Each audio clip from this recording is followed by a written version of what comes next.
If you don't have an order, you cannot sustain progress. You can have flickers of progress, I feel. And to have those flickers of progress, you need the creative spark. But you don't want a car mechanic to be creative on your car.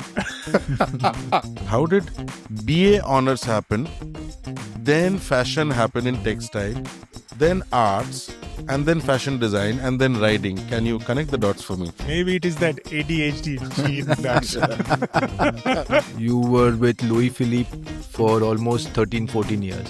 After having worked for 13-14 years in the same organization and grown to that level, what was the need to move out? I can put it down to one sort of conversation. So one day, there are three aspects to creativity. I have been thinking about it a little bit.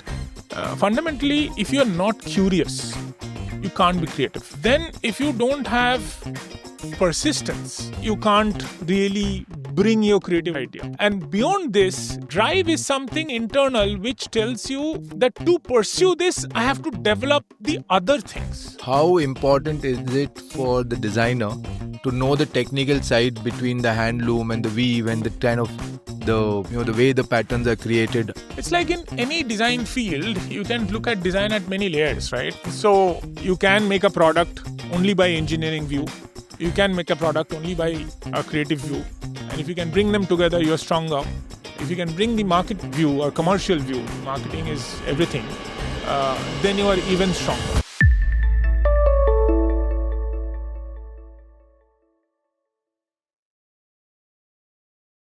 Creative Spark Plug is a black book of creative journeys.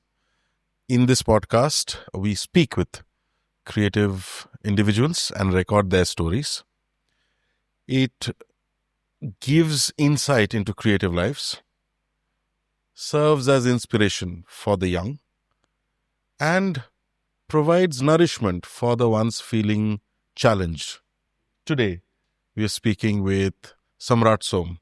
I should call him a friend of mine, or I shouldn't because we haven't met in so long. A senior of mine from the same institute, but he's somebody that we know as multi-talented, multifaceted, brilliant storyteller, very well informed.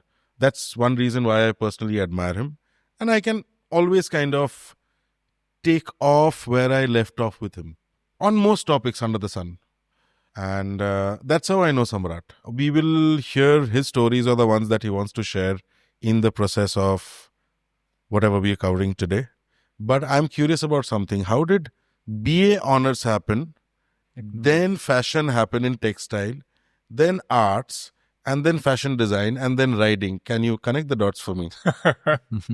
Maybe it is that ADHD gene that expressed itself somehow, somewhere. Jadavpur to NIF is more curious than anything else. No, I get asked that a lot less these days than earlier. Like most kids in my generation, my dad had decided what I should be, which is an engineer. The only choice was between engineer and a doctor, and he had decided that I should be an engineer. But I, of course, didn't clear. I wanted to be a sort of Air Force pilot. Neither of those happened, or none of those. I mean, we couldn't make any of those options. So I still wanted to keep my Air Force option open and pursue sort of general stream. And economics seemed an interesting subject. And I'm very glad that I did. One of my very early tutors, when I was in class 4, one of our family friends, one sort of almost elderly cousin, you know how those things work in Calcutta. Somebody who has just graduated high school and got into college, and they're going to earn some pocket money through providing tuitions. So he became my tutor for a very brief period, maybe a year or so. And he took on economics graduate course, and he would tell me a little bit. And I was only in class 4, so I don't think I retained anything. But it's just that at that point of time, some of those characters become your sort of, lighthouses for the time, right? So in some ways, and he was very different from an athletic, never really was playing sport or any of those kind of things. But again, very well read. He was the one who introduced me to Sunny Days and Idols. And, so while I was very interested in playing sport, he showed me that there's another side of sport which gets expressed in literature. So in many ways, he was one of those early lighthouses, I would say, completely, unconsciously. But that's when economics happened. That's when I thought instead of, and by then also, because of curriculum, you get a sense of mathematics, physics, chemistry, what they might entail. And I didn't want to pursue any of those because they look very abstract, right? As subjects. I didn't see applications. They didn't excite me. Why we are chasing, heat coefficient in physics. And that's the only thing I remember in physics that actually had more practical application than anything else. I could never grasp, mechanics. Any of the physics was my worst subject. Never got around understanding why calculus is required. Chemistry, I still understood, and there's some bit of practicalities that you could see. But I thought economics sounds interesting, has lots of application in real life. But looking back, I think it's also the stories that economics had. Because everything in economics was easy to understand when they were told through stories. Right. Whether it's diminishing marginal utility, the concept of that, or you're looking at development economics, or you're looking at history of economic thought, whether it's Adam Smith or Ricardo or Marx or whatever it is, they are much easier understood when they're told through story. So economics happened, and then I realized I always wanted to do something with my hands. I always drew, never really had a formal education in drawing, but always drew. So I thought while I am doing economics, if I can get something in advertising, and then studying in Jadavpur, we had lots of seniors who would go into doing advertising, and we would meet them, and they would come back to these college quizzes or open quizzes, and quizzing was a thriving culture in Calcutta, which sort of, it was all connected, right? All your reading sort of fed into quizzing. Because you're quizzing, you were with all these people who are very informed, and you looked up to them, and you talked to them, and you got to know a lot of things. But then also you're playing, and so all of these things were sort of connected. The only thing that was missing is I was not doing anything with my hands. So I was. The other thing that happened is my dad was a textile chemist, textile technologist, and his specialization was in textile chemistry. He was a PhD in textile chemistry. Right.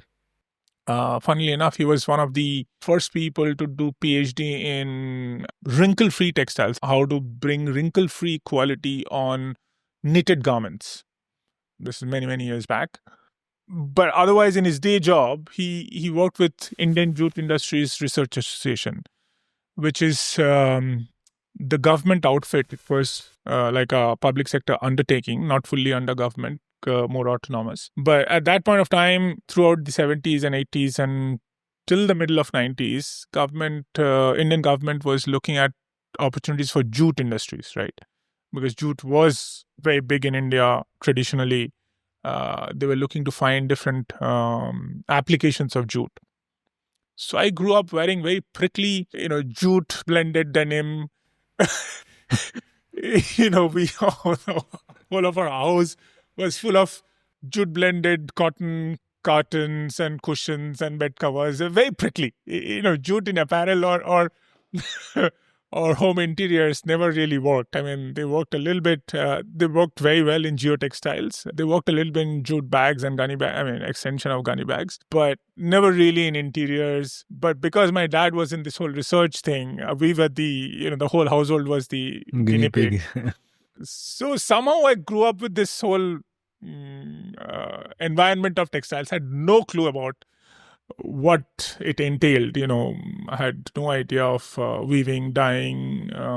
The only thing that I remember from those days that sort of carried on, the only connection I see is, so Dad used to do a lot of consulting as well.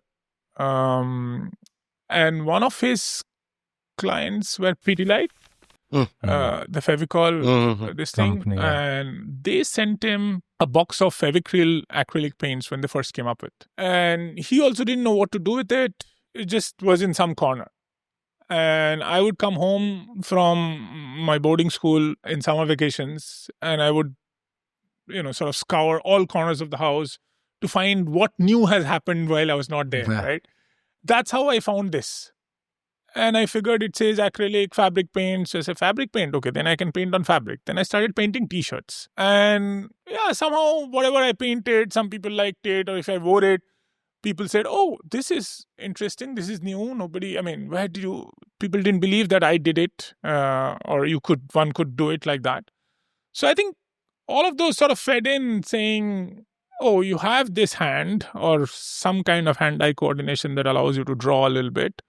And if you can apply it, people seem to like you more or praise you. Yeah, I wanted to do something with my hand because I was not good at anything else or exceptional in anything else. And I think when you're young, that's how you progress to different things, right? If you're good in maths, if somebody tells you you do fantastic maths or your handwriting is very good, then you end up going more towards that side, right? So yeah, that has to be one of the connecting sort of dots. Yeah. So I was looking at what to do. I was applying to all advertising agencies around Calcutta, unbeknownst to my parents. And then they had no clue. They had absolutely no clue. When I started doing economics, obviously the next step was my dad had a completely different plan. So as soon as I started economics, he said, oh, the only path is Delhi School of Economics, London School of Economics.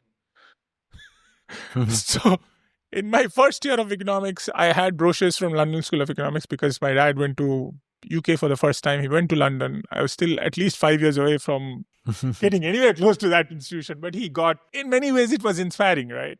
Facilitating as well.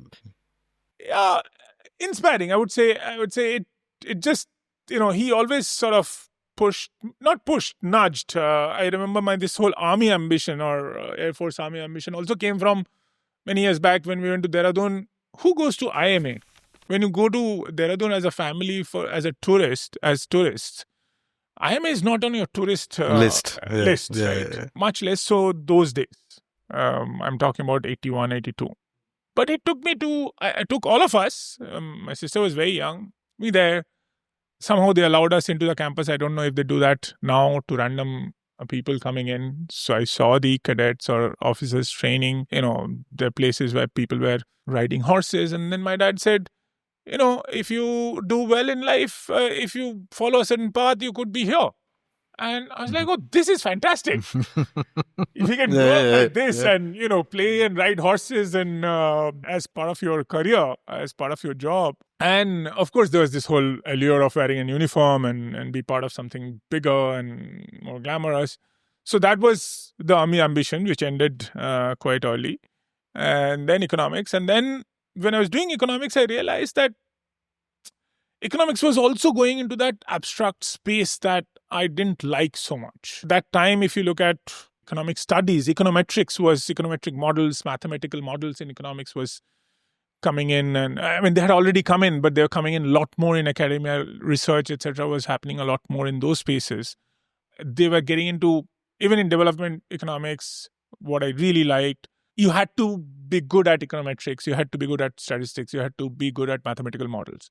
Whereas I liked the whole history and stories. And so I guess if nothing else happened, I would have probably gone into economics. But so I tried for NID, I tried for NIFT and somehow got into NIFT. Actually, along with NIFT, when I came to take my interview at NIFT, I also had my interview scheduled for my last bit of Air Force trial, right? There was an SSV scheduled again at Dehradun. So I came to Delhi, took the NIFT interview, and then I went to Dehradun. And I was very sure if I cracked SSB, then this was after CDS, right? Common Defense Services exam. If I got through SSB, I would have totally gone to Air Force. There was no chance. You were going to NIFT? I went to NIFT. No, there was no chance. No. So it's a lot of, I think, happy accidents and a lot of coincidences that connects economics to design. But could have been something else. But on the other hand, I think, so I was very surprised when I went twice I went for SSB. At the SSB, at the end of it, when you don't get selected, they don't tell you why you didn't get selected, right? You never know. They only tell you who have been selected, and then they tell you, oh, please don't be dejected, etc., etc. We're looking for officer-like qualities, right? And It is not inborn. You can learn it, so you can come back and so on and so forth. And so not to discourage people. But they didn't explain what are these officer-like qualities. So many years back, in Arvind Mills, I met and who became a very, very good friend, mentor, Wing Commander Call, who was one of the HR officers and HR executives and senior HR executives in Arvind Mills. So we became good friends and we chatted. And then I told him about this. And he said, he was part of SSB at some point, selection boards. And I said, we never wanted people like you. We absolutely didn't want people like you, who question everything, who has no patience for authority, who would just pretend, but once they know a little bit, they'll start questioning, they'll start finding their own, sort of path to get to the same point, maybe just because they want a different path. It's not necessarily for efficiency. So we wanted... And much later, now I realize, so there are many connections, right? There's a fantastic book called Nomad by Alex Satin. It's an absolutely fantastic, fantastic book. Short premise of the book is the history that we read is the history of settled people, right? We all read about civilizations, which is, built settlements and all of that. What we don't realize is the nomadic people who connected all these civilizations. Right. And he goes on to describe this whole nomadic people, their practices, and how Genghis Khan, one of the biggest misattributed figures in history. He's known much less for all that he's less glorified than he should be, especially from the Western lens. Right. But he had one of the biggest empires from Eastern China Sea all the way to sort of to the Mediterranean, knocking at the doors of Eastern Europe, and how he created a system. But they were essentially nomads. And only when the whole Khanate started becoming less nomadic and started settling down is when that empire sort of got taken over by other tribes and other empires. So that one, Yuval Noah Harari's latest one, which is Nexus, which talks about... I haven't read the Nexus yet. It's brilliant. It's, I would put it right after Sapiens, probably even beyond Sapiens, because Sapiens is more like a primer. But I'm still very impressed by Sapiens. That's probably another discussion. But he says about what it has. Nexus is about AI and how it's going to play out how it could possibly play out in future, and the dangers that it poses to the society as we know it. Right. But to do that, for a large part of the book, he talks about order and truth, right? These two are two different things. And human society has always prioritized order over search for truth. True. Yeah. You need to have order to have a social system, to collaborate and cooperate better. When they do anything which is not necessarily about truth. Yeah. So if I can make you believe in a story that makes four of us sit together and cooperate and collaborate better, I would rather go for that, even if it's not the true story or even if it's not truth. True. That's what he explains in Sapiens also. Yeah. So here it goes in much more depth and many more historical anecdotes how different societies have used information technology to create better order, right? So if you connect all of that, and again, coming back to this story, is armed forces or any organization actually looks for order, and which is good, which is how we achieve certain progress. If you don't have order, you cannot sustain progress. You can have flickers of progress, I feel. Absolutely. And to have those flickers of progress, you need the creative spark, right? You need someone going out and trying to do something new. But in many cases, you actually don't need creative people.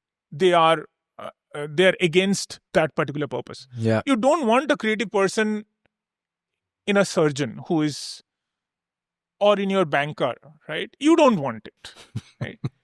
I'm not saying there is no place for creativity in those professions, but you don't want that to be done on you, or that to be done on... True. Right? Fair enough. That to be done on anyone. You want that thing to be like 2 + 2 = 4, done. Get it done. Correct. You want all the creative processes to be done and over with in your R&D. And hopefully that R&D is not being done on someone live. because by extension, I don't want it done on me. I don't want it done on someone I know, or definitely not someone dear to me. By that extension, you don't want it done on anyone life. So there must be some other way of practicing that, whether it's in banking, whether it's in, you don't want a car mechanic to be creative on your car. True. Right? Yeah. So you need to establish order, but you also, and that's where, this gentleman, when come on a call, was telling me, we definitely didn't want people like you. We want people who would listen, who would follow orders. And when they, rise to a certain level of maturity and rank, etc., then we can tell them, okay, now you have the responsibility and you can go and find your own ways or you strategize. By then, they have been schooled so much that we know that they are not going to stray too much. They are not going to experiment. And even there, we have spaces, obviously, defenses, DRDOs and whatever. So, yeah, I guess that ADHD was always poking somewhere. But it was functioning. It's surprising how they know. Even in that, not like you're really trying to put your traits out at that age, but it's surprising how they get to know. Yeah. It's it's also subconscious. So if you're allowed to play, allowed to do things, you will naturally do things the way naturally to you, right? And there, if people are observant enough, they will realize, okay, this person, maybe he or she wants to explore. Now, we'll have to figure whether that efficiency works for us or not. Because the creative process is not always efficient. It's not a straight line. You can't control it. It's not a straight line. And by that, I'm not saying what we traditionally know as creative or arts. I remember one of your conversations I was listening to with, I think, Aparna Vinod. Yeah. Where you were asking her, oh, you didn't study arts. I mean, you studied arts, but it's not the arts that we know. And I'm saying, for me, arts and science, at one level, they obviously diverge. But at another level, at some level, they remain connected. Because if you're not curious, even in science, you are not going to get something new. Yeah, true. Right? So there is space for creativity in every aspect of life, in every discipline that you follow. It's just, you'll have to figure, how do you harness that? How do you put it in a space where it has its space? And when you are chasing efficiency and effectiveness, you may not want the whole creative chaos there. You have to manage that process and funnel what is now established into that process, into that order. Right? So you'll have to create a space where it's hothoused, where there are lots of ideas flourishing and you're exploring without any sort of attention or any sort of priority to efficiency or effectiveness. Yeah, it's like the evolution. You haven't evolved yet, but to get to that, you have to go through this creative process. Once the evolution has happened, then the structure stays. It may not be that stepwise, but the point is that one feeds off the other. Yeah. So in some sense, evolution will need to feed off the creative process. Yes.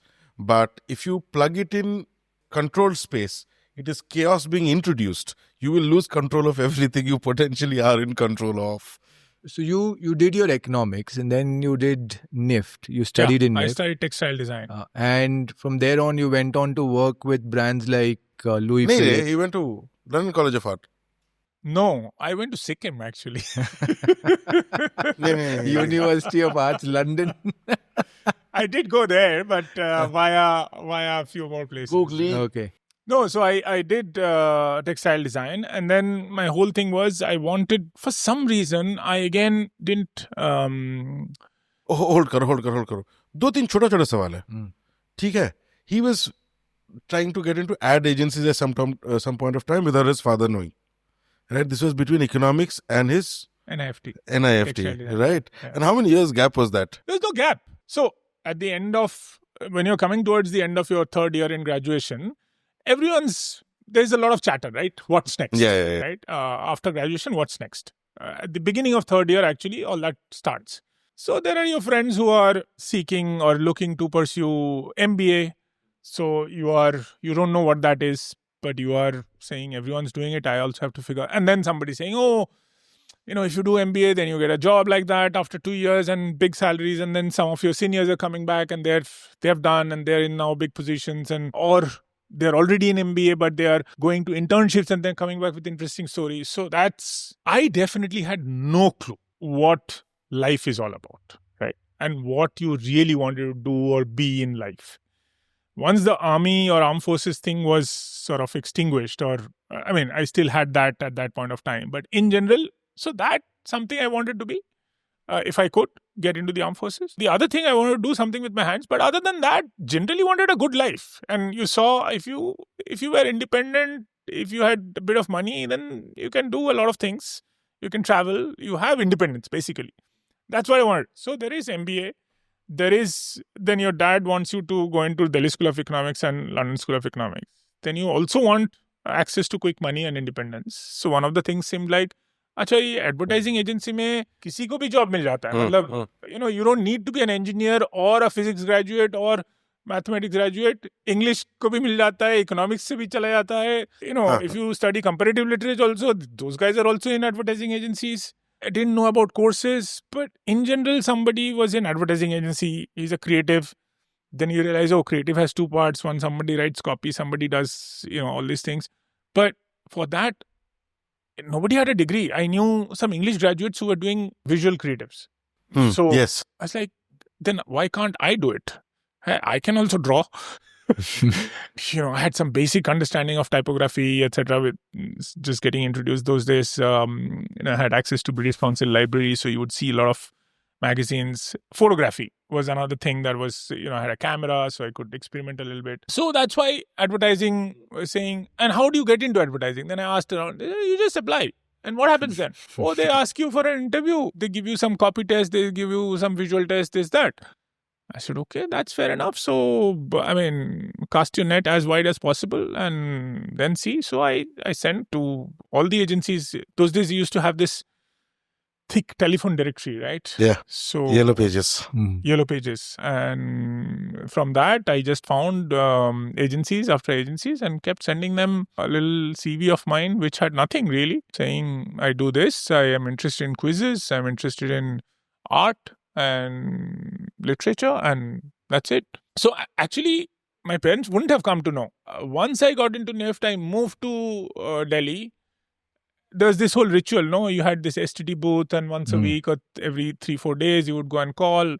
We had Khan Bhaiya. Mostly when you were running out of money, not for the love to speak to your parents. I would call others for love. So sometimes I would call home. And one day I called home and my dad was he sounded very stern. He was in general quite stern. But once I moved away from home, once I moved to Delhi, he became softer and more concerned. When I was in boarding school, obviously, he was always very, very stern. So, but that day over phone, he was a bit sterner than usual. He said, usual, yeah. And he said, who's this fellow? Why do I have a letter from HTA, those days Hindustan Thompson Associate, why do you have a letter from HTA saying they would be happy to see you for a meeting, for an interview? I said, no, I had sent lots of applications to all these ad agencies. No, it was not HTA. It was HTA. It was they had just turned into JWT. I think. I can't remember. I think, but it's HTA. Hindustan Thompson Associates became JWT later. So I told him that this is what I did, and he took off. He was like, "What? You were going to, stop your studies and take on a job because of what? And you didn't tell us. What do you think?" And I was, spending all my life putting, planning things for you, and we wanted you to study. And I'm like, but I thought you wanted me to get a job eventually. So that's what I was going for. But anyway, so there was no gap. It was just that. So once I got into textile, so my dad was of this kind of character who, once I got into textile design, life came full circle. He was a textile chemist. All his friends were either a weaving specialist or a spinning specialist or something in textiles. So he again got after me. He said, now you have to study. So when I came back home from NIFT for vacations, this is the first time in my life, there's nothing to do. You wake up in the morning, you put on music, right? You read newspaper, you put on music. I was not in the habit of having tea, coffee in the morning. So yeah, and you start reading whatever after newspaper is done. You start reading whatever book you were reading last night. There's nothing to do. But my dad was like, how can you not study? How can you not study? What is this? This is so Bengali. This is like... So he said, you come with me to my workplace where I have friends who are weaving specialists, so they can tell you about looms and how, all the details of textile technology. Before you went to boarding, did you also have character development exercises from your father? No, for that he sent me to boarding school. Right, okay, please continue. Just one thing before we continue. So since you joined NIFT and your dad wanted to go to school, London School of Economics. So when you joined NIFT, what had happened to that? Oh, that, everything is a bit of a story. So I secured whatever, NIFT admission came. Then my dad said, but, he had this obviously Delhi School of Economics. And those days, Delhi School of Economics, I don't know what it is today. Delhi School of Economics exam used to happen in Delhi. And then the results would be published within a week. So people from all over the country, at least from Calcutta, would go to Delhi, take the exams. A lot of them would stay back till the results were published. Then a lot of them would come back and get to know from others if they have to. And then you had a very short window of coming back to Calcutta and packing your bags, and if you got selected. For me, I still remember the dates. Delhi School of Economics exam was on 17th of July. My NIF first class was on 22nd of July. And First class, starting. And I had to go and take admission by 5th of July. So it was really odd, right? Obviously, we didn't have, there were not so many flights, and flights were expensive, and coming from the economic background that we came from, there's no way of thinking that one would go fly in, do this thing, come back. So, but we were that Jugaad generation. So I spoke to some friends and they said, they had some friends who lived in Delhi. They said, you just go and stay with them. In fact, I had stayed with them when I'd gone for my NIFT interview and the CDS interview at Dehradun. So I told my dad that I'll go to Delhi, take the admission, and then stay there, take the Delhi school exam. And then anyway, you have to wait for 1 week. By then, NIFT classes would start. I would start the classes. And if I get Delhi school, then you're already in Delhi. You have gone to live in Delhi. So it's just moving from NIFT hostel to wherever I'm going to stay, Delhi School of Economics hostel. Seemed like, for the first time in life, Dad sort of agreed to my logistics or whatever. Went to Delhi, took admission in NIFT. I was staying with this bunch of guys who came from Calcutta. Only one Bengali. Most of them were Calcutta origin. They are born and brought up in Calcutta, but Mallus and Punjabi. They were living it up in Delhi. They're all young. They're, if I was 21, they were maybe 25, 26, all below 30, but 3-4 years older, 4-5 years older than they were, working in banks and advertising agencies, etc. So it's like that young, footloose and fancy free, lots of money, do not know what to do with it. So almost every night you're eating out or obviously ordering in. Fancy music system in the apartment, 1 apartment, 3 bedrooms, but 6 people staying, full of CDs. You're going and watching movie at Priya Cinema pretty much a couple of times a week. If you had 2 movies running or whatever. When I went there first time, they took me under their wings and they were like, when you come back to Delhi, you come and stay with us. Don't go to the hostel, just be here. I also loved it. Fridge is always full of beer and ice cream and, all that you sort of, wanted, right? There was nobody to stop you from doing anything that you wanted to do and make you do what you didn't want to do. So I had the whole apartment to myself because during the day, they all went to work and I was there. And I was supposed to study for my exam, Delhi School of Economics. Supposed to. That was the idea. But I would just take the 620, I would get out. This Vasant Vihar, pocket B. So I'd come out, walk to whatever, block C, take 620, go to CP, go to Keventer's, go around the bookstores, buy old Tintins and whatever ashtrays, come back, listen to music, write letters to friends, do everything but study. Because I knew I got into NIFT and I didn't know what NIFT entailed, but generally next 2 years you don't have to worry, you have a course. Right? It's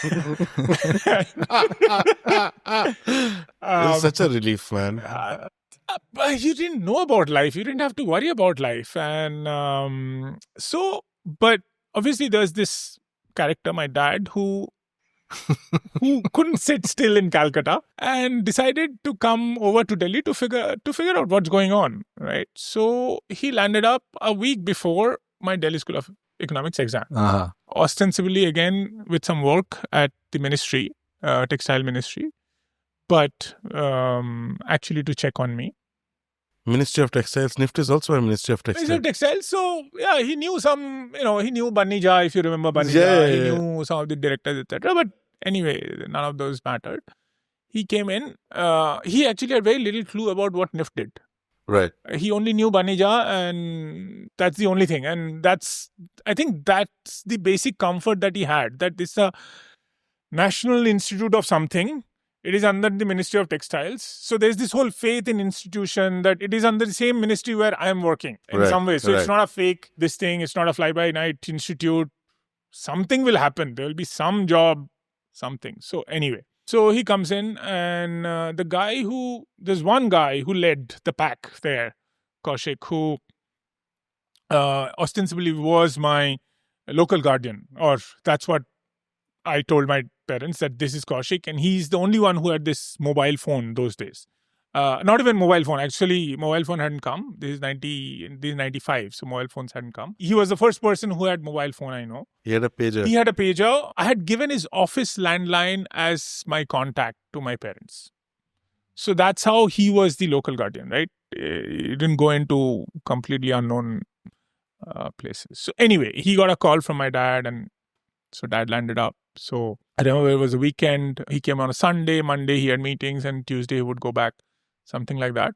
So Sunday he said, we'll go for lunch. So we went for lunch. And then my dad said, how is your preparations coming along? So even before I could say anything, Kaushik said, what preparation? He's going to NIFT, no? So my dad looked at me and him, and Kaushik was this very precautious. He was the oldest of us. He was 8-9 years older than us. So he's closer to 30. He was guardian of... He actually got all these boys. So anyone who came from Calcutta said, you could go shack up with Kaushik. And Kaushik was this large-hearted guy saying, Mera to apartment hai, come, stay here, no problem. And people just came and stayed. And sometimes they contributed to the apartment, sometimes they didn't, and whatever, right? He was that kind of a guy. But also very muffat and didn't care. So he said, Kaku as an uncle, there's no chance. This guy from NIFT, well, why will he go to Delhi School of Economics? And you think he's studying?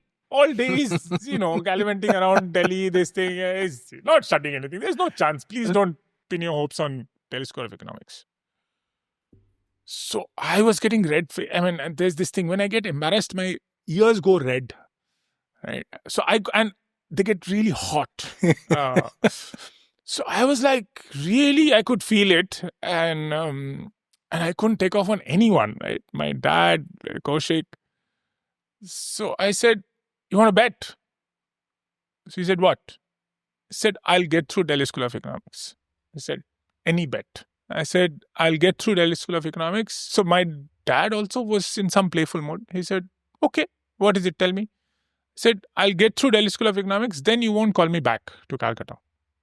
Because dad was almost ready to say, if this is not what I sent, why I sent you to Delhi for, you should come back. You should study MA Economics. You have straight admission in Jadavpur and do that, and then prepare for London School of Economics, etc. I said, no, I'll get through Delhi School of Economics. I said, okay. So then I took the exam. Then I went to NIFT. Then I started my classes. I used to have lots of friends in JNU, which was very close to where I lived in Vasant Vihar. So I would often walk in the evening, or sometimes coming back from NIFT, I would drop by JNU. So there's this guy who is a old classmate. He went to, this guy, I won't name him. He's in a big bank. He's chief economic advisor of a multinational bank in India. So he was in JNU. We grew up from class 5 to class 12, and then he studied in St. Xavier's, Calcutta. I bumped into him. And he said, I said, what's going on? What's happening? He said, yeah, I'm just last few days in JNU. I had taken admission in JNU, but I'm moving to Delhi School of Economics. So I said, by any chance, did you see the merit list? He said, yeah, your name is there. The Delhi School of Economics used to take 150 students. Intake was 75, 120 students, 150 students. So, yeah, you're there in 119. is the rank.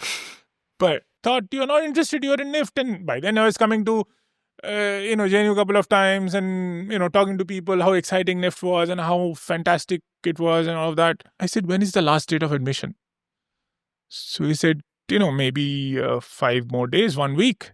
And then, but with penalty, there's another week extension or another 10 days extension, something like that. Said, okay, only after the date, even with penalties, that deadline got over. I called my dad and said, I got through Delhi School of Economics, but I got to know it a little late. And you can't take admission deadline is over. Yeah. Nice. So that's the little story. That's where the I think ambition for Delhi School of Economics or London School of Economics ends. Nice. So after all of this, you joined Louis Philippe.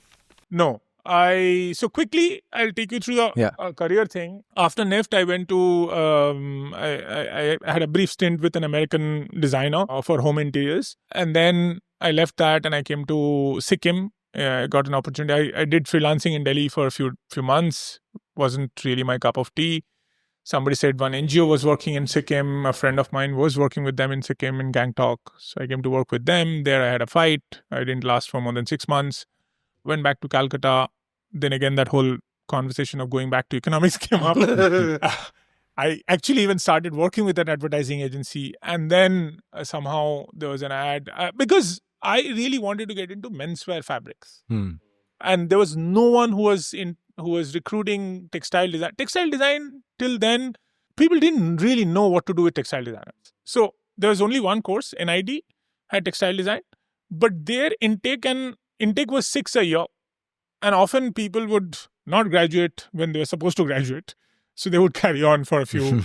whatever. So you had a handful of textile designers from whenever NID started till I was there or till I graduated. But most of them were in the craft sector or export. Big mills did not take textile designers because it was not required. They had textile technologists who were taking care of the woven designs. And there were commercial art graduates who were doing the print design, right? They would be taught how to do screen separation, color separation, etc. So Arvind Mills came up with this requirement for textile designers in 98 I'm talking about. Yeah, 98. Because they were setting up one of the largest shirting business plant. And there's this visionary leader, Mr. Vikram Rao, who had conceptualized this, convinced Tandilal Bhai to invest, got the investors, etc., etc. And then, of course, then you needed this kind of design powerhouse to run some part of the business, right? You had to create designs. You couldn't only manufacture. And Vikram Rao had this real vision about design or design's role in business. More than design, actually, design's role in business. So he created this whole team, professionalized the organization, and they needed designers. And that's when I interviewed and somehow got through to Arvind. Came to Arvind. I was there for 2 years. Then I got an opportunity. I got a scholarship to go to do my master's at Chelsea. That used to be London Institute at that point of time. Now it's University College of the Arts, London. And so I was there for a year, which was fantastic. More than the course, actually, while being there. Then I came back and joined, again, Mr. Rao by then had moved on from Arvind to Birla Group. And I joined Grasim Industries. I was stationed in Delhi for 6 months before I moved to Bangalore for Louis Philippe. And then I was in Louis Philippe for about 13 years. And then I went to Royal Enfield for 7-8 years. And so that's the career. And you were designing textiles, fabrics, clothes. What were you doing? So that's the interesting arc. So I obviously, when you graduate from textile design course, you learn how to make textiles, and you don't really learn more so in NIFT. You learn more of weaving and printing because knitwear was a separate course altogether. And the way the courses were designed at that point of time, you also didn't get too much exposure towards fashion or draping or clothing, let's say. So most of textile design was about really textiles and, their flat applications on home furnishings. Actually, there was a lot more stress on home furnishing, rugs, etc., cushion covers. But I always wanted to get into this whole menswear space because, I don't know, some vision. So when I went to do my master's, that's when I got exposed to, it was brilliant being in London, young, as a young student with all its struggles, but it was absolutely brilliant with the exhibitions that you see, the not only art exhibitions, but design exhibitions, the designers that you get to get exposed to, not only the established designers, but the young designers that were coming up at that point of time. So when I came back, again in Grasim, the role was textile design, but then with a lot more application into suits. And before too many months, I came into Louis Philippe, where first it was purely textile design. So you were looking really at making shirts, shirt fabrics, right? But over a period of time, because of, again, Mr. Rao's vision, and that was a crack team that he had put together, where we all started realizing, we are really doing fabric design, and the world is moving on with different kinds of fits and silhouettes. And so menswear changes very little, right? So I still believe menswear is lot dependent on your knowledge of fabric and how fabric works, because your silhouette changes are, especially in mainstream, if you're not doing high fashion, your silhouette changes are very gradual and much less, very limited, right? So you are playing a lot with fabric. So that played to my strength. Then you're looking at the shirt, then you're looking at the jacket, you're looking at the trouser, you're looking at the suit, or the whole ensemble. And so that's the graduation from, let's say, textiles, fabrics to garments. So we're still doing formal menswear. Mm-hmm. And then again, it was Mr. Rao's initiative who said, and we all were saying, we were all sort of frothing at the brim, bits really. We had this brand, we had this fantastic business, but somewhere we were not able to break through. All the other brands were sort of catching up, neck and neck. Louis Philippe, Zodiac, Arrow, all of these guys were next to each other, always being compared. So we kept asking ourselves, why this? And then we realized so I was very fortunate to be in a team where I was included, even as a designer, into the marketing conversation, in the conversation about brand. Because one, I was very interested. So I was doing a lot of my own readings, and I was not afraid to, and credit to both. I think the organization, the culture was such, there was no fear. So you could express in a meeting what you think, even beyond design, beyond your remit, what you think could be done, right? Without sort of putting blames, etc. Could be done, should be done. Should be done. Right? Yeah. So I was encouraged to be part of those discussions. And that's where we said, okay, then...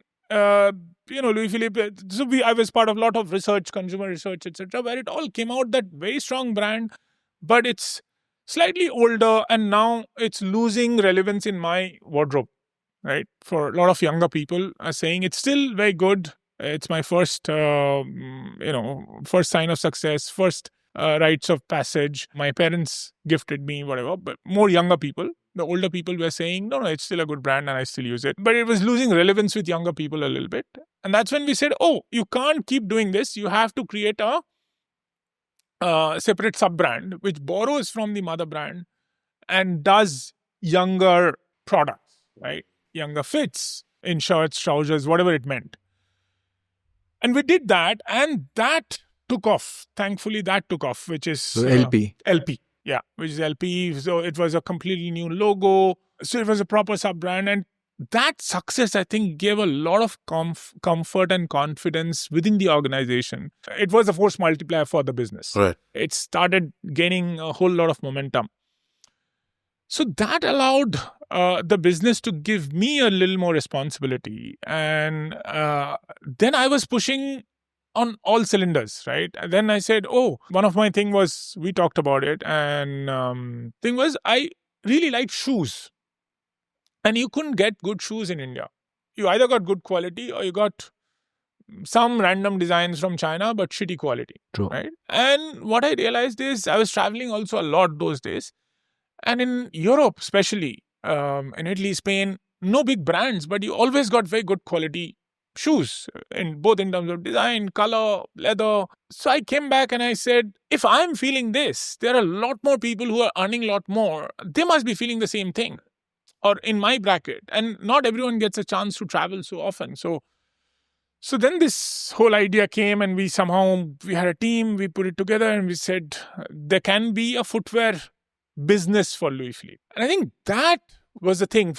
if I'm proud of anything in my career, that would be the single most thing, because the journey in that business where we said it's a shirt brand to footwear. So it gave me confidence that a brand is much beyond its product. It's an idea, it's a strong idea. And if you can distill that idea into tangible product benefits or tangible products, tangible product features and emotional benefits, you can create many more products, right? So that's where I think the creative in its all glory comes in, right? So it's not product design, it's not marketing, because in all these you need creative forces. Yeah. But I think where I love the process is connecting all these dots, saying, this is my interest, which can extend to, so I'm not a market of one, there is a larger market. How can I make my brand relevant for this larger market through this product and create a legit business stream? So we were very excited. And Louis Philippe did leather accessories before, but by the time we got the shoes figured, it became a legit business for the brand. So by the time I left, I think it was touching about 100 crores, 85 crores in... I cannot know the story, but yeah. sort of... Only the shoes business or? The whole leather accessories, including footwear. Okay. And somehow it's a very small business in comparison to the larger business. But I was entrusted with that business. It was my first entry into business in a very safe environment, right? Where there was lots of support. So you could exercise your creative brain.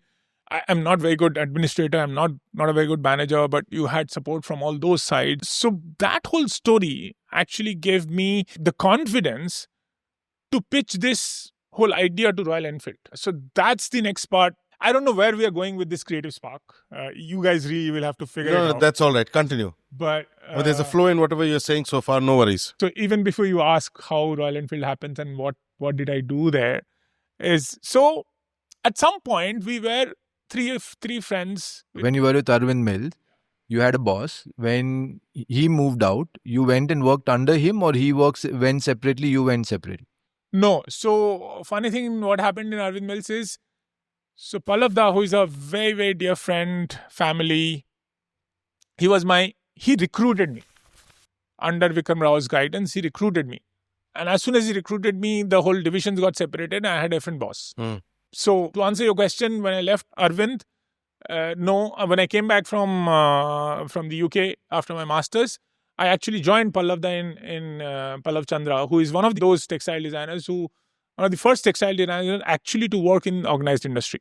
So he's a 1982 batch, 2 graduate from NID. He has always worked in organized industry. So he worked in Nilkamal Prints, he worked in Gokul Das and Vikenda and, then Arvind. So what is his full name, Pallav? Pallav Chandra. Very familiar name. I'm not being able to recall a face. Continue. Yeah, so he has been another sort of guiding light, always was there. And you could see him in all sorts of ways and say, oh, just because you're a designer, you don't have to be a mad hatter. You can have a normal life. Also, at the same time, you can continue to express yourself, right? So he is this man's man who obviously knows everything about how to fix a car, and he makes his own furniture and, everything. Yet he has this whole softer side of, where it allows him to create softer things and explore creative possibilities. 2 things that I would like to inquire. One is, when you were doing textile designing, so basically you were designing the fabrics for the shirts. So wherever you have the check patterns, you have the stripes, yeah. So how important is it for the designer to know the technical side between the handloom and the weave and the kind of the way the patterns are created? How important is that? It's like in any design field, you can look at design at many layers, right? So I'll come to your exact question, but I'm saying anything that you design, if somebody asks you to design this paper cup to this diary, if you can draw, you can say, this is what I want. I can have I can change the color of this. I can have a pattern on this. I can have only one little element on this. So that's one way of looking at design, right? Which is the surface of the product. The next level is how this is made. So there is a PU or leather that comes in, the whole book binding, the paper and all of that. And the third level is knowing the raw materials in that much detail. How PU is made vis-a-vis how leather is processed and how paper is made and how paper, what different kinds of paper. The more you know about these technicalities, the more you're in control of your own destiny, right? So what happens is if I say, oh, I want to have this embroidered flower here or embroidered, motorcycle here, the guy who is manufacturing it can tell me it's not possible. And if I don't know how that can be done, I cannot challenge. Yeah. So technically, if I'm not equipped, that's why technicalities are important. But what happens is technicalities are also so vast. Sometimes we get involved in technicalities only. So that's what I was saying. Order, which is the engineering view, once you get into technicalities, you remain there. And creative, sometimes they don't want to get confined by the order and technicalities, and therefore we choose the whole softer side of exploring new ideas. The strongest, I think, you can be, or sometimes you need people who can balance these two. And then, of course, outside of this, there is a connection to market. So there is the artist, there is the builder, engineer, and there is the mercantile. So again, you can make a product only by engineering view. You can make a product only by a creative view. And if you can bring them together, you're stronger. If you can bring the marketing or market view or commercial view, even marketing stronger. Is everything, Yeah. then you are even stronger. So each of them, you can go in and say there is a need for both chaos and order, right? Even within creative, you have so there are creative geniuses who are absolutely orderly, right? You know about many designers who are absolutely orderly in the way they approach the creative process even. Maybe there is a turmoil going inside their head, but when you look at their process, it's Even from a deadline point of view, there are people who have... So deadline is only one aspect. I'm saying even the way they break things down, and it's a really orderly process. I don't know what goes through their head. And then there are people who are absolutely chaotic and somehow they produce something, right? And I know there's this whole division of art and hierarchy of art and design and all of that. But I think what happens in design is when you're able to explain the process, why you are both pre and post process, right? So you have an art often, I think, is without an end goal, right? It's for its own sake. A classical definition of art, of course. It may or may not have. Right? Just because it has, it's not necessarily design. Just because it doesn't have, it's not necessarily art. But it may or may not have that process. And often overlapping very highly. Yeah.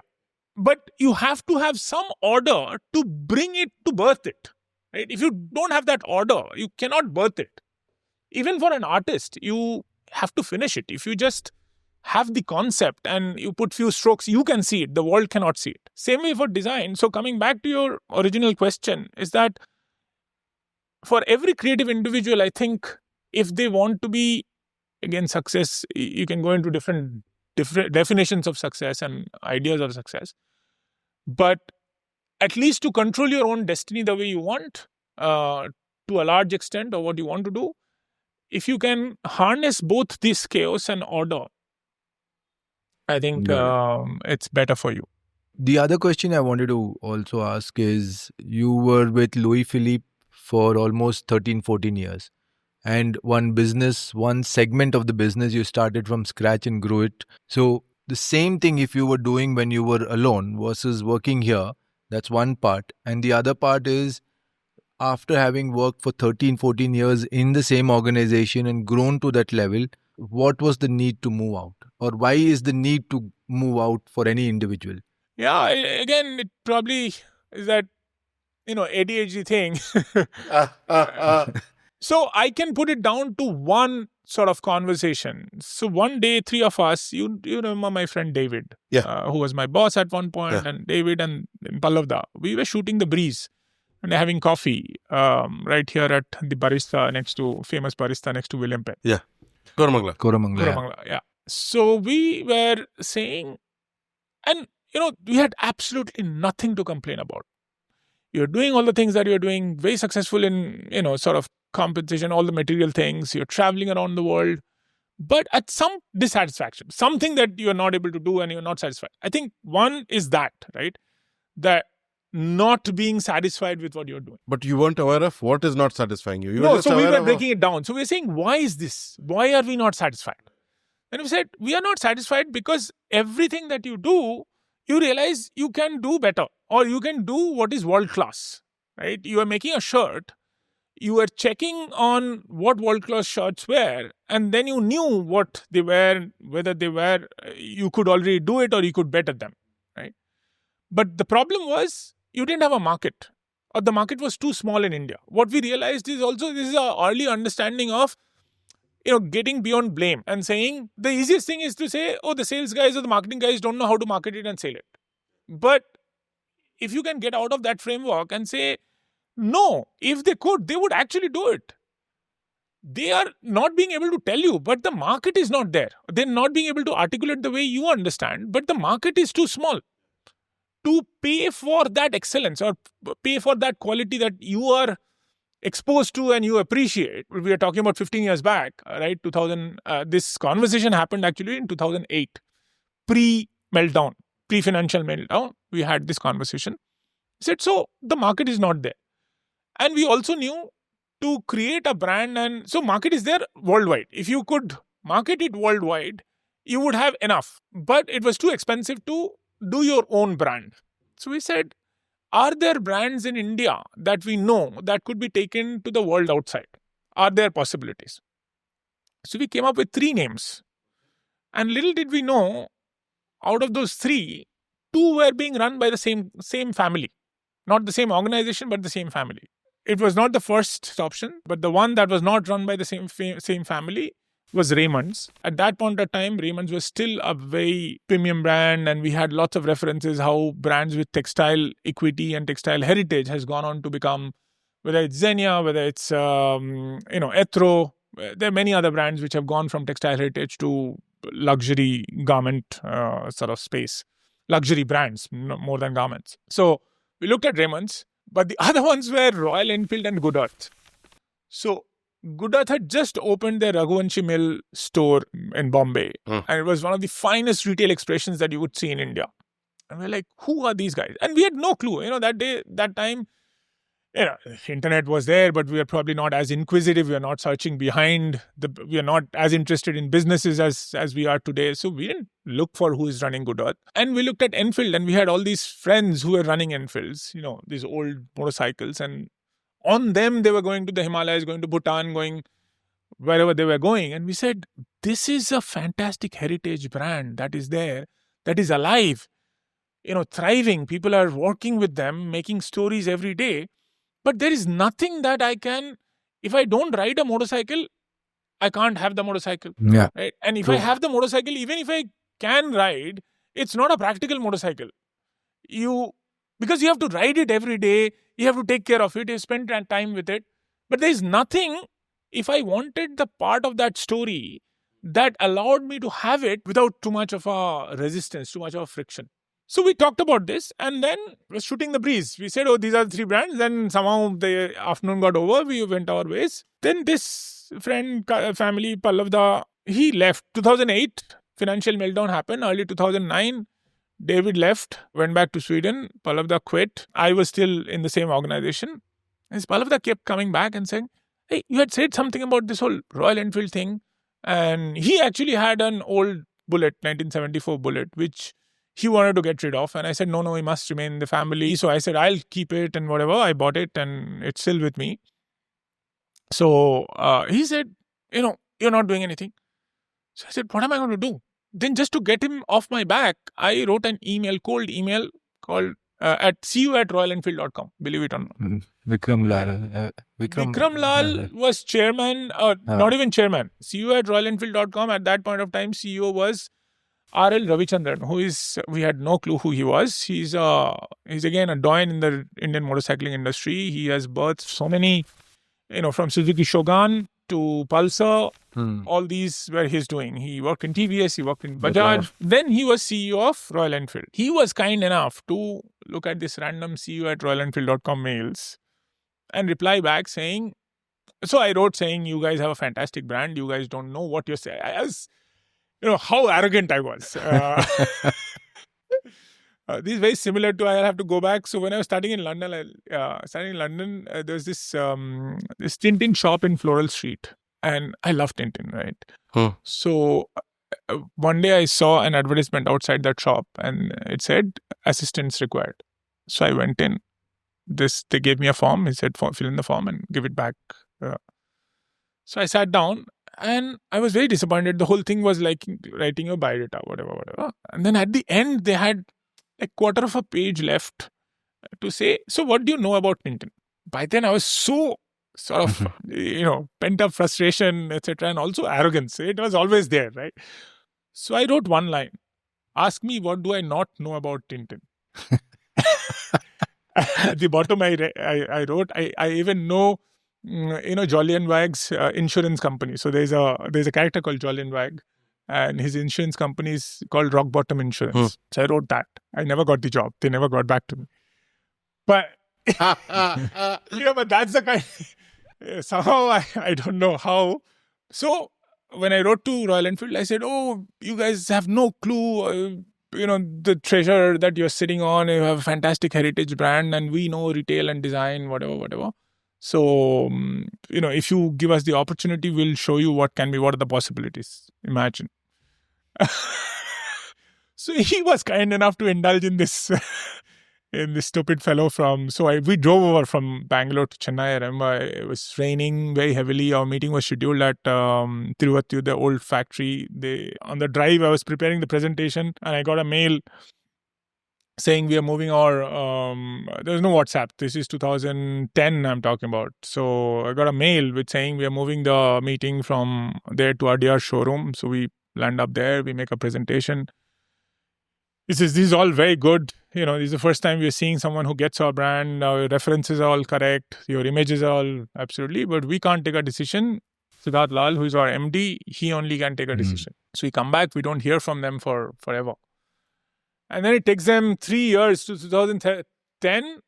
3 years, 2013 is when I joined Royal Enfield. So 3 years, 2 more conversations with Siddharth for me to land up at Royal Enfield. But in between, what happened is that that whole footwear business in Louis Philippe, which gave me the confidence of that I'm able to see these 3 pieces, right? The market, the creative piece, and the engineering piece or manufacturing piece, right? So you knew the technicalities, you knew how to tweak or twist the technicalities to create products that you wanted, and you knew the market and the commercials at which price you could, at what cost you could buy and at what price you could sell. So you had some ideas of all these 3. So that gave me the confidence, and somehow in Royal Enfield again, it was absolutely fantastic of Siddharth to sort of trust me with this fledgling business. Once I got there, I realized it was obvious. He had this idea. They just didn't have at that point of the time, they didn't have the resources. They didn't have the, in 2010, Classic was just launched. So they didn't have the financial might that it would take. They were actually very prudent because a business, the whole lifestyle business that I set up there, they wouldn't have been successful if they started earlier without, sort of knowing how much financial might it takes to set up a business like this, how deep a pocket it takes. I think also it's about the time, because the right time. Oh, absolutely. Before that, Royal Enfield was, Bullet itself was not for everybody. Not everybody wanted it.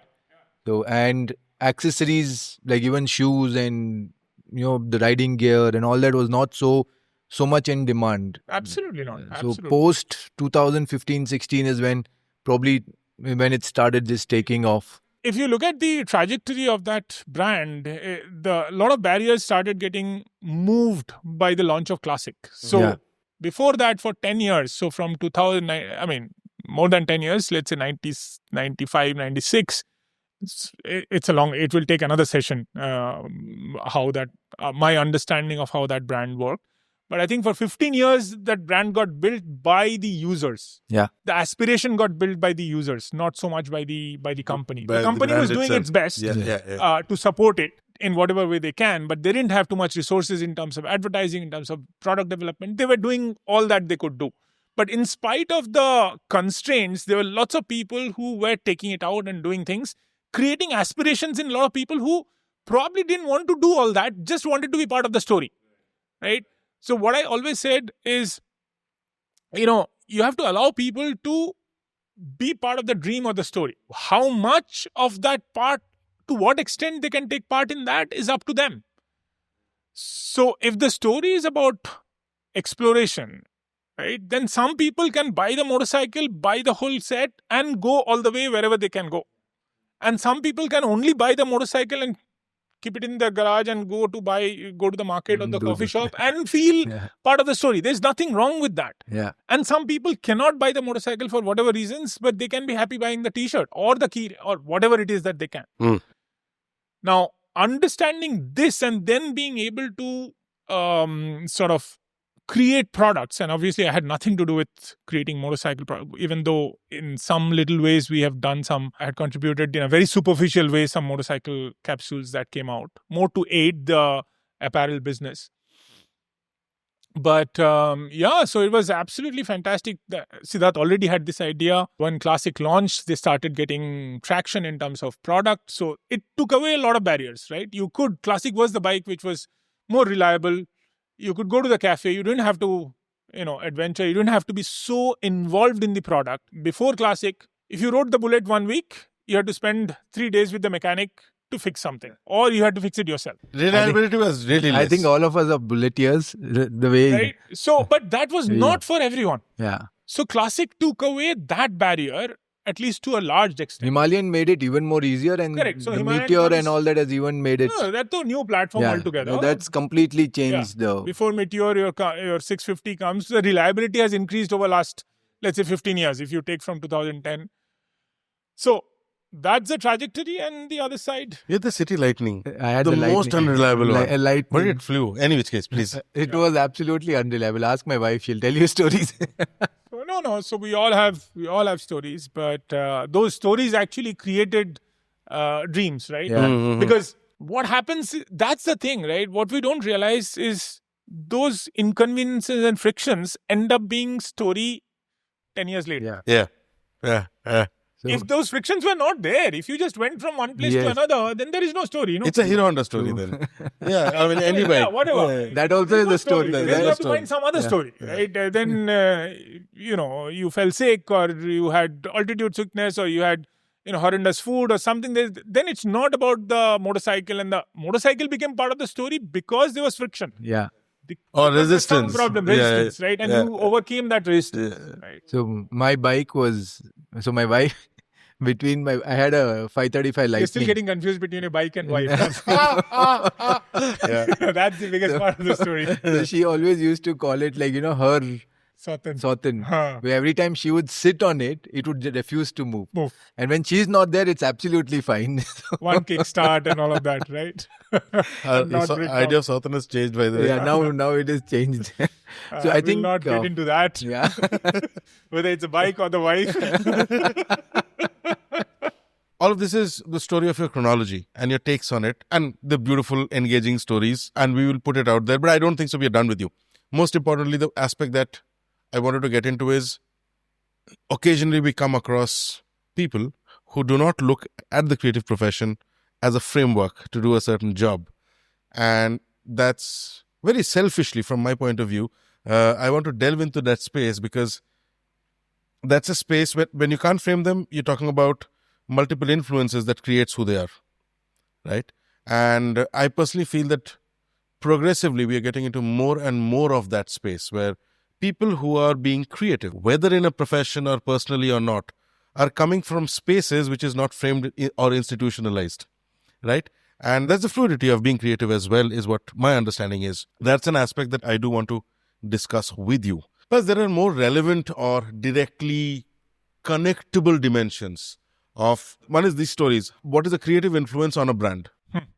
Right? For example, if you're talking about Royal Enfield was a brand before Samrat Som happened to it. Many people happen to it. Yeah, right? Som is an insignificant part of it, but yeah. No, I'm just saying anybody. Sure. Everybody led something to it. So what we would like to inquire into is, kya laya? What was that impact? I'm not trying to glorify anybody, but I'm just saying that in its identity, Royal Enfield said something, and I also signed up for, right? But then Samrat Som happened, or somebody else happened, or somebody else happened. That influence changes the identity or the way it's looked upon very subtly, right? And I want to inquire into that a little more in depth. What is that point of impact? And I don't think so it's easy for anybody to impact that. Like, you would have tried 5 things and a few things fell and few things did not work.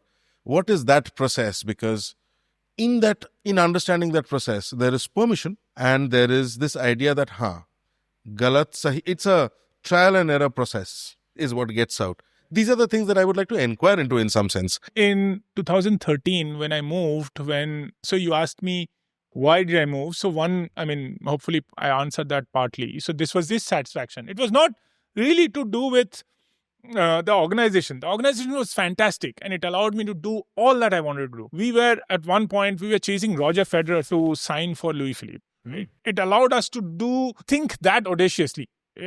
Also, one of the reasons, why we didn't, because we chickened out, or why I didn't want to stay back is because we chickened out, whatever. So, but no, Aditya Birla Group, Madura Garments, that point of time, the crack team that they had put together, it was unbelievable. And I forget what is happening now, but it really, we all look back at that time, those who were working there, we formed a strong bond. We really take pride in what we achieved. And I don't think anyone would have moved from there. Actually, a lot of people discouraged me, saying, why the hell? And it's Royal Enfield, it's not Harley Davidson. And, actually there was one gentleman who came and said, had it been Harley Davidson, we would have said, please go from the organization. But Royal Enfield, and frankly speaking, when I was moving, Royal Enfield as an automotive brand was similar or lower revenue than Louis Philippe. Mm-hmm. Forget all of Madura Garments, lower revenue than Louis Philippe. So where was the confidence? And frankly, I had absolutely no clue. This is 2013 I'm talking about, and conversation was going on from 2010, albeit very intermittently. But I was financially almost illiterate. I was not looking at stock market and what is happening, what is the Aisha growth story, this, that. Nobody asked me to look at. When I was talking to my seniors, they said, the best advice I got was from Vikram Rao again.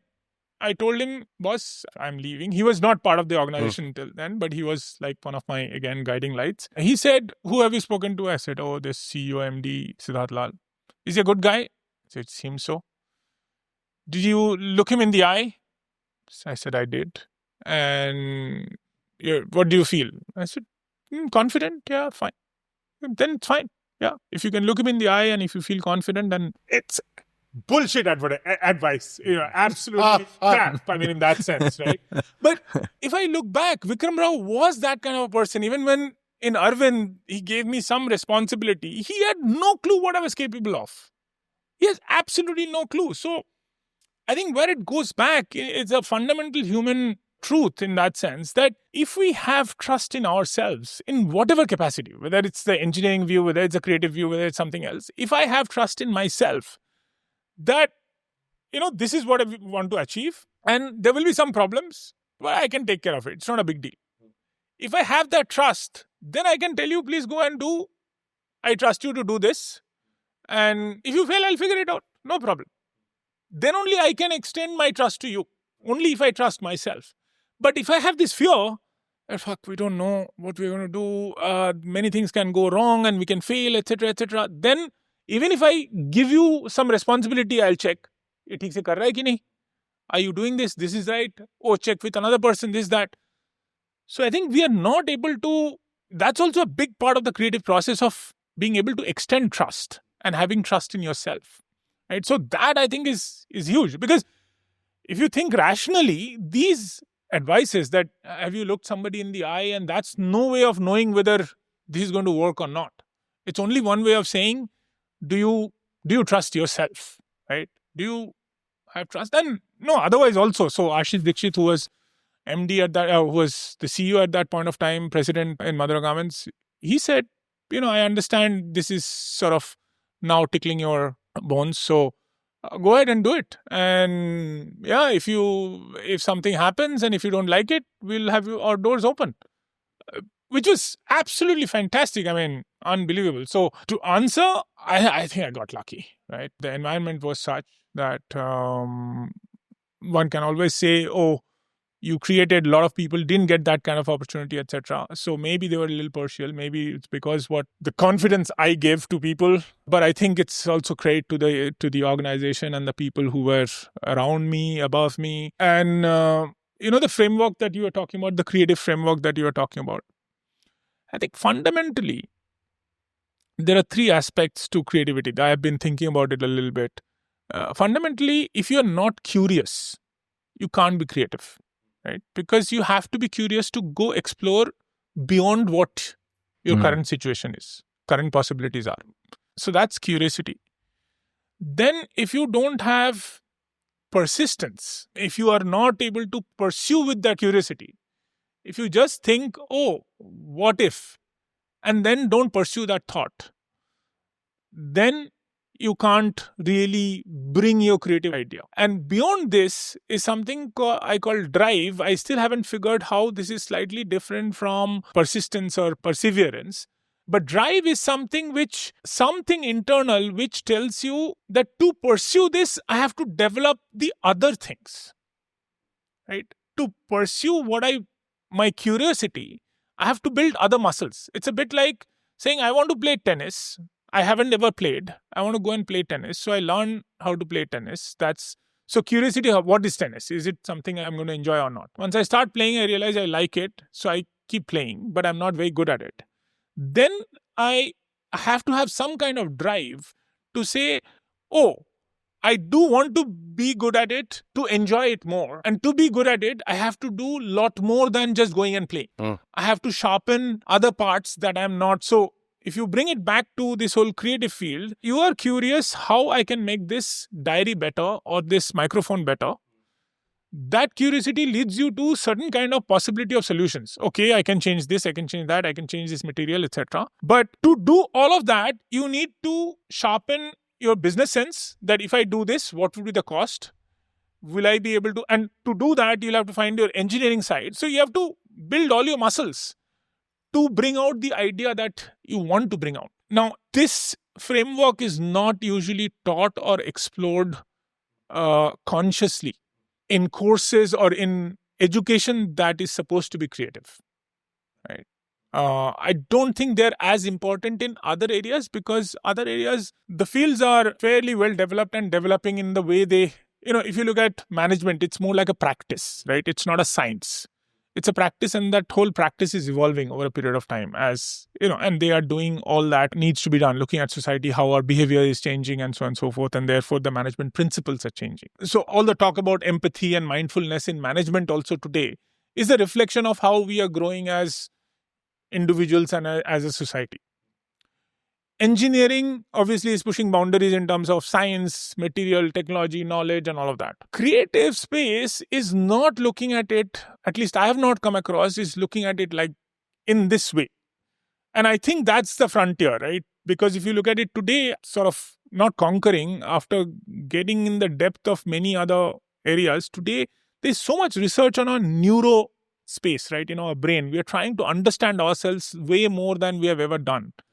And we are more capable of understanding ourselves, and that's, all this AI, etc. But neuro network is what, and that's where I think the next frontier of creativity is. Because creativity has not been understood in, there's a bit of black box that is left there.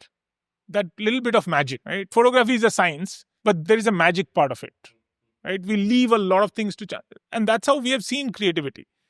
There's a lot of magic and a little bit of probably order. But even that magic, if we can, because magic is not magic. Magic is also, what is magic?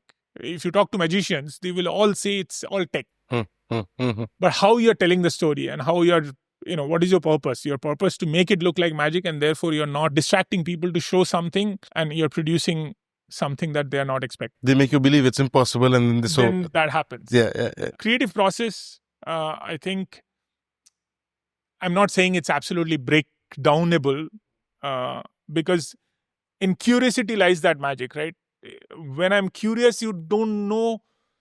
So that's the little bit. That's where all could you go, right? When you're thinking of a car, and what is the next state? Why are you thinking only in the car shape? And your curiosity can take you to any other shape, right? I think that's where the possibilities of magic, but everything else, the perseverance and the drive, how do you harness that? So you can't control that curiosity. Sometimes it's conditioned, which is also a good thing, but if it's unconditional, there is some benefit to that also. That's where we say it's the outsider view, right? If you come in from the category, then you are conditioned, right? You think of a shoe like a shoe. In a certain way. That's way. Institutionalizing. Yeah, you know these things cannot be done and why they cannot be done, and therefore you don't want to think like that. But if you came from somewhere else, you could say, why can't a shoe look like a flower? But the other parts remain, the perseverance remains. You have to pursue that idea and you have to build your other muscles to that. To give that shape. Or see where it goes actually. Yeah. More than give it shape. Give it shape, Yeah.